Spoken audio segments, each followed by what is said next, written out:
Hello everyone, today in this video we will discuss how to fix smart lock not working on Realme Narzo power.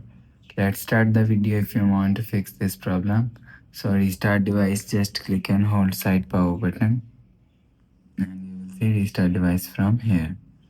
After restart device, go back to home screen. You will see your problem is solved. But if it not solved, if you want to fix this problem, so go to app library. Here click on settings app. Now in setting, scroll down and click on apps. After click on apps, click on app management. After click on app management, scroll down and click on search Google. After click on Google and click on storage usage and clear cache Google.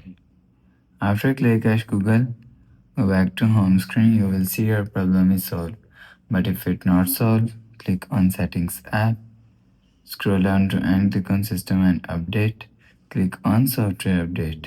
You will check your software update is latest. If it not latest, update your software latest. After update software latest, go back to home screen. You will see your problem is solved. But if it doesn't fix this problem, click on settings app. Scroll down to and click on system and update. After click on system and update, click on backup and reset and click on reset phone and click on reset all settings. After click on reset all settings, enter your phone pin and click on reset. After click on reset, go back to home screen. You will see your problem is solved. So that's how you can fix smart lock not working on Realme Narzo power. If you like the video, please subscribe. Thanks for watching.